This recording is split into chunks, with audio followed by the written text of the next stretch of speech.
আমাদের কাছে বেশিরভাগই আসতো বিবাহিত পুরুষরা। তাদের সাথে মাঝে মাঝে কথা হতো। আমি তাদের বলতাম, ঘরে বউ রেখে কেন আমাদের কাছে আসো? তারা উত্তর দিত, তাদের নাকি এক জিনিস আর ভালো লাগে না। আমি তাদের ভয়ঙ্কর রকমের গালি দিতাম আর তারা আসতো। এত বছর এ পেশায় থাকতে থাকতে আমিও এ পেশায় তাকে মানিয়ে নিয়েছি, কারণ কিছু করার নেই। কিছু টাকা জমাতে লাগলাম। কিছু পুরুষ আছে, কাজ শেষ হলে কিছু টিপস দিত, 20 টাকা 50 টাকা এভাবে করে জমাতে লাগলাম। কারণ আমার ইচ্ছে ছিল এখান থেকে পালিয়ে যাওয়ার। ভুটানে দীর্ঘ 2 বছর কাটানোর পর একদিন পুলিশের রেড পড়ে।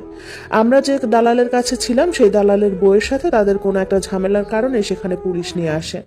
দালালটা পুলিশদের টাকা পয়সা দিয়ে কোনো রকম ভাবে ম্যানেজ করতে পারে না, কারণ সেখানে সাংবাদিকরাও চলে আসে। আমরা মোট 56 জন মেয়ে ছিলাম। সবাইকে থানায় নিয়ে যাওয়া হয়। সেখানে 3 রাত রাখা হয় আমাদের।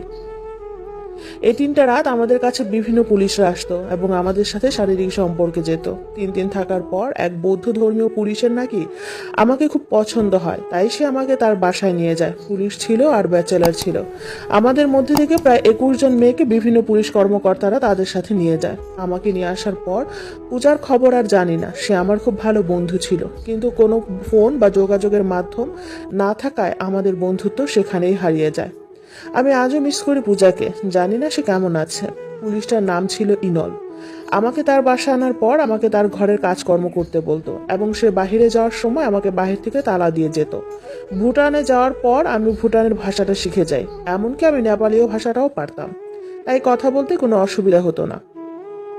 ইনল খুব রাগী আর বদমেজাজি লোক ছিল। সে আমাকে সবসময় বলতো আমি যেন বইয়ের মতো আচরণ করি তার সাথে।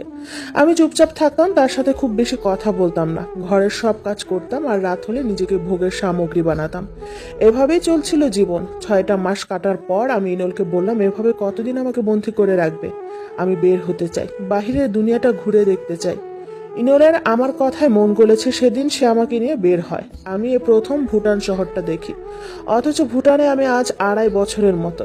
ইনল এর পর থেকে আমাকে আর তালা দিয়ে যেত না। আমি নিজেই বাজার করতাম এবং যখন যা লাগতো তা দোকান থেকে নিয়ে আসতাম। ইনল আমাকে টাকা দিত, কিন্তু ইনলের উপরে আমার কখনো ভালোবাসা জন্মেনি। আমি আর পালাতে চাইতাম না, কারণ হচ্ছে আমি একা কখনো বর্ডার পার হতে পারবো না।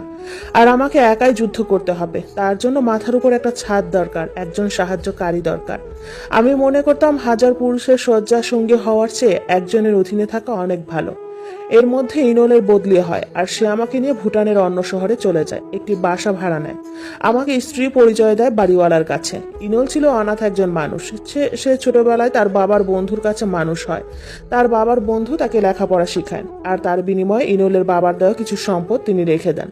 ইনলও আর এগুলো নিয়ে মাথা ঘামায় না, কারণ সে সরকারি চাকুরি করছে, তাতেই তার বেশ চলে যাচ্ছে। আমি ইনলকে প্রায় সময় বলতাম আমি বাংলাদেশে যেতে চাই, মৃত্যুর আগে হলেও আমি আবার পরিবারের কাছে ফিরে যেতে চাই। ইনল